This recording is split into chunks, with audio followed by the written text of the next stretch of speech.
Hello everyone. आप सब ने जैसे रिक्वेस्ट किया कि मैम हम कैसे स्टडी करना चाहिए प्रॉपरली, तो मैंने आपके लिए खास एक शेड्यूल और गाइडलाइन बनाया है जो आपको फॉलो करना है। उससे आपकी जल्दी पढ़ाई हो सकती है। सबसे पहले आपको एक प्रॉपर गाइडेड शेड्यूल बनाना है, जैसे आप स्क्रीन पे देख रहे हो कि ये पीसीबी स्टूडेंट्स के लिए और पीसीएमबी स्टूडेंट्स के लिए। पीसीएमबी स्टूडेंट्स के लिए 1 और 30 मिनट्स बायोलॉजी। क्यों? क्योंकि आपको बेसिकली जो पीसीएमबी स्टूडेंट्स होते हैं उनका आईसर, सैट, सीयूटी, जेई ऐसा होता है। ठीक है, तो वहाँ आपको बायोलॉजी की इतनी ज़रूरत नहीं होती, इसलिए आपको इन 3 सब्जेक्ट्स पे ज़्यादा कॉन्सेंट्रेट भी करना है और बायोलॉजी को भी करना है, बट उसको टाइम थोड़ा सा कम देना है इसलिए। और यहाँ पे आपको 6 आवर्स करना ही है स्टडी, और यहाँ पे 7.5 आवर्स।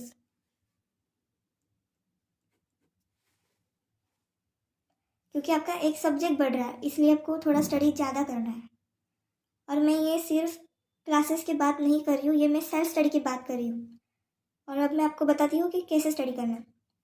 अगर आप 2 आवर्स सुबह जब भी आप उठो, चाहे आप 6 बजे उठ जाओ, 3 बजे उठ जाओ या 10 बजे सुबह कभी भी उठ जाओ, बट आपको पहले फिजिक्स लेना है, क्योंकि तब आपका जो माइंड होता है वो बिल्कुल फ्रेश होता है और तब आपकी अंडरस्टैंडिंग लेवल भी ज़्यादा होती है। इसलिए पहले फिजिक्स लेना है। ठीक है, पहले फिजिक्स।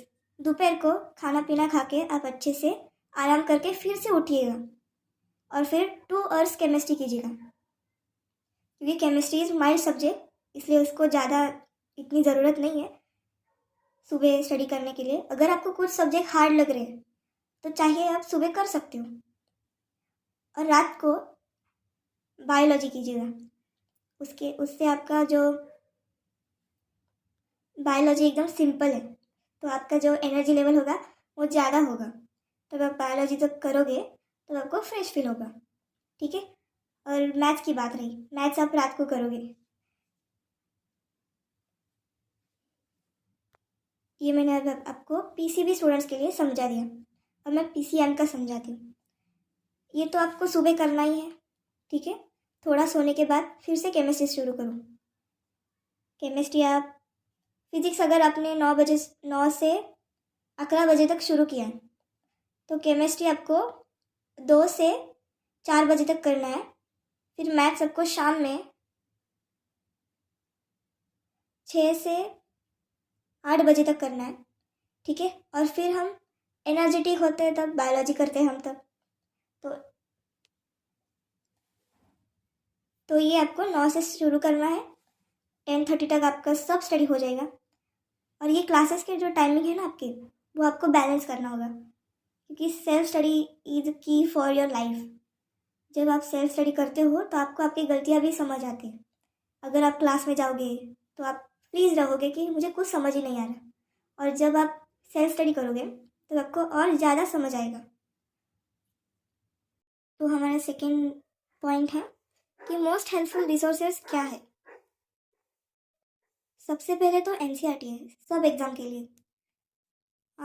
आप कभी कभी क्या करते हो कि आप अलग बुक्स पढ़ते हो, वो आपको बिल्कुल नहीं करना है। एनसीईआरटी एकदम अच्छे से करना है, उसके बेसिक समझने आपको, और जो एडवांस बुक है उस पर नहीं जाना है। ठीक है, और आईसर के लिए एक जो एनसीईआरटी होती है उससे ज़्यादा थोड़ा स्टडी होता है उसमें, इसलिए वो स्ट्रॉन्ग फाउंडेशन ही लगता है उसको। स्ट्रॉन्ग फाउंडेशन मतलब उसमें हर टॉपिक को 4 पार्ट्स में डिवाइड करके और समझाया जाता है। आपको इसके कॉन्सेप्ट कैसे समझना है? सबसे पहले तो अच्छे अच्छे कॉन्सेप्ट वाले वीडियोस देखो जो आपको समझ आए। मेरे खुद के भी है, आप वहाँ पे भी देख सकते हो। मेरे इंस्टाग्राम चैनल पे है, यूट्यूब चैनल पे भी है।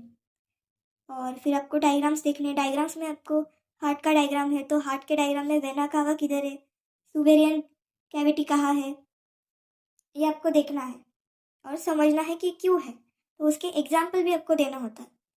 ठीक है, और ऐसा मत करो कि हर टॉपिक हर रोज़ करना चाहिए। एक टॉपिक लो, वो अच्छे से करो, उसके प्रैक्टिस क्वेश्चन करो, एटलीस्ट 30 क्वेश्चंस हर चैप्टर के किए, तो जब आपका जो कुछ मंथ्स लेफ्ट हो गए वहाँ पर आपको फिर से प्रैक्टिस करनी है। तो आपको कितना समझ आए इसलिए ही आपको थोड़ा सा क्वेश्चन सॉल्व करने हैं, ज़्यादा नहीं करने। ज़्यादा किया तो आपको कन्फ्यूजन हो सकता है। तो आज आपने 30 किए हैं तो कल आपको 35 करने हैं। हर रोज़ थोड़ा थोड़ा बढ़ते जाना है। एकदम से 50 100 क्वेश्चंस नहीं करना है। अच्छे से समझो उस क्वेश्चंस को, अच्छे से आइडेंटिफाई करो किस टॉपिक का है, क्या टॉपिक का है, वैसे ही आपको वो क्वेश्चन सॉल्व करना है। और रेगुलर रिवीजन कैसे करें? बहुत स्टूडेंट्स बोलते हैं कि मैम मेरा तो सेल्फ स्टडी नहीं हो पा रहा है। तो अगर आप क्लासेस में हो और आपका क्लास फुल डे पैक है तो आप सेल्फ स्टडी कब करोगे? जब आपको एक रेगुलर रिवीजन होता है। रात को एक सेशन रखो अपना खुद का, वहाँ अपने खुद को 2 आवर्स दो। आपने दिन भर जो पढ़ाई किया है क्लासेस में या फिर ऑनलाइन लेक्चर्स देखा है, वहाँ से आपने क्या पढ़ा है वो आपको अच्छे से समझना है। अगर आपने इतने इतने एमसीक्यू सॉल्व किए तो उसमें से आपका क्या गलत हुआ है वो देखो। और फ्लैश कार्ड्स बनाओ। फ्लैश कार्ड्स एकदम सिंपल है। आपको क्या करना है, रिएक्शन का नेम लिखना है और पीछे रिएक्शन लिखनी है। बायोलॉजी का फोटोसिंथेसिस लिखना है और पीछे उसके फीचर्स लिखने हैं। फिजिक्स का एक फॉर्मूला का नाम लिखना है और पीछे फॉर्मूला लिखना है। इससे आपका जल्दी जल्दी स्टडी हो जाएगा। ये फ्लैश कार्ड्स और सेल्फ मेड नोट्स इतना ज़रूरी है। आपको पूरा चैप्टर नहीं रखना है उसमें। मैंने आपको नोट्स दिए, देखो एकदम सिंपली और शॉर्ट नोट्स होने चाहिए जो कि आपको रिवीजन करने में आसान जाए। अगर आपने पूरा चैप्टर का ऐसे एक एक पैराग्राफ लिखा तो आपको समझ नहीं आएगा। तो पहले आपको क्या करना है, वीडियो लेक्चर्स देखने हैं। वीडियो लेक्चर्स देखने के बाद कॉन्सेप्ट अच्छे से समझने।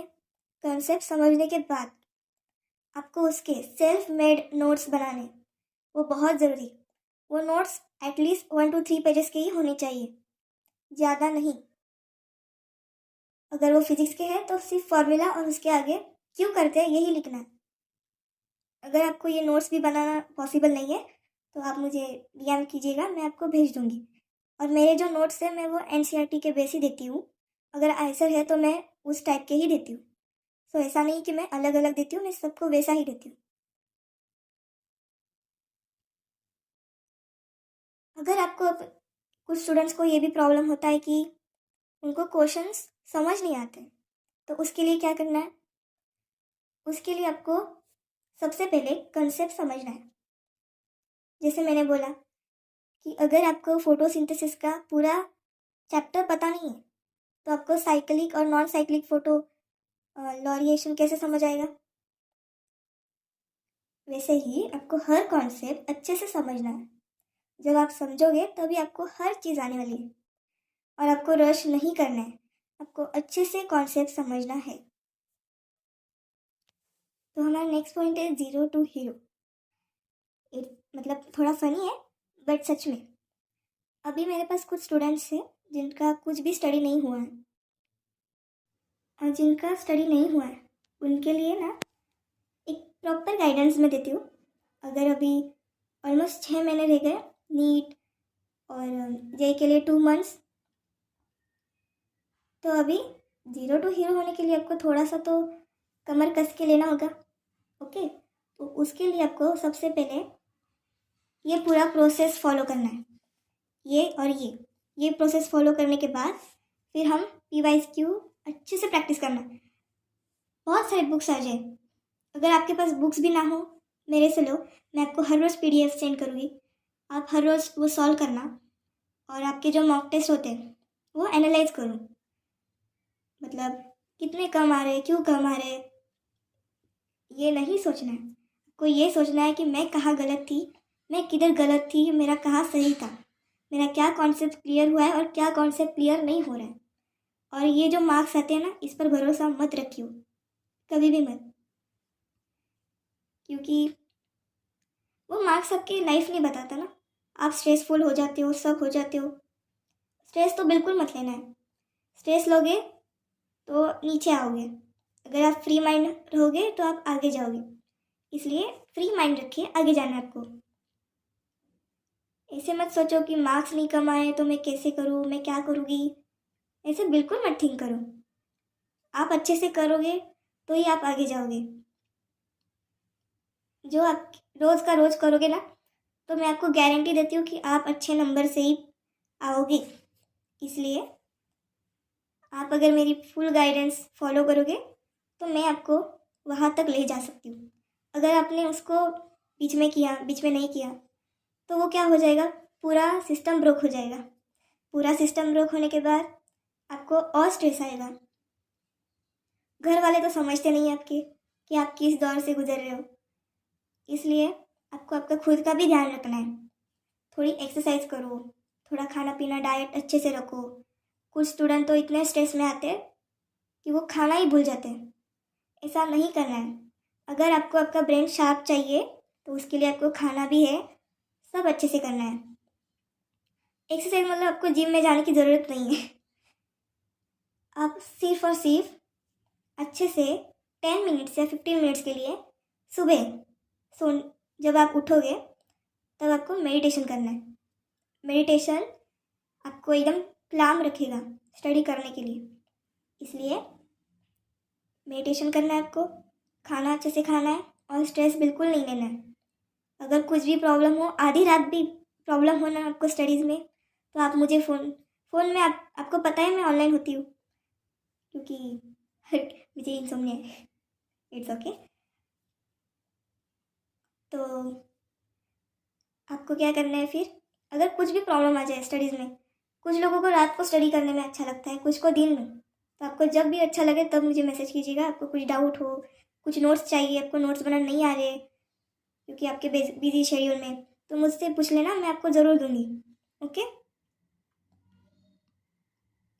और स्पीड और एक्यूरेंसी, ठीक है। स्पीड स्पीड और एक्यूरेंसी क्यों होनी चाहिए? अगर आपने स्पीड रखा तो आपको जो एग्ज़ाम में टाइम है वो टाइम बहुत वैल्यूएबल है। इसलिए आपको टाइम में सब होने की आदत होनी चाहिए। चाहे वो सुबह उठना हो, नहाना हो, खाना हो, सब टाइम में आना चाहिए।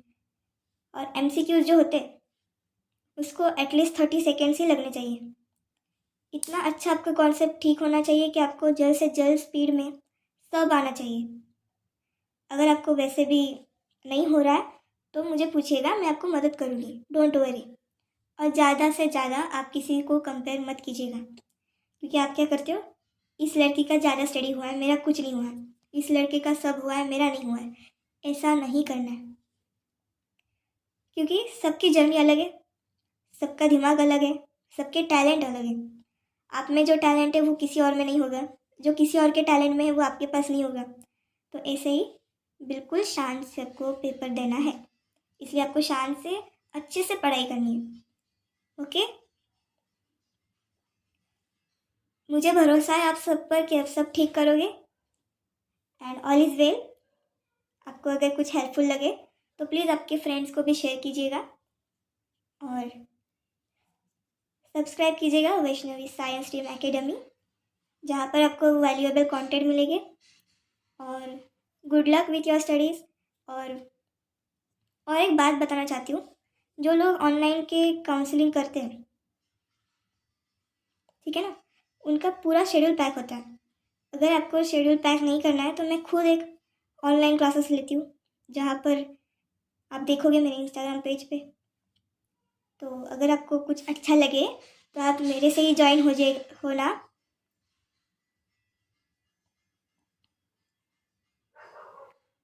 ठीक है, किसी के साथ कुछ भी कंपेयर मत कीजिएगा।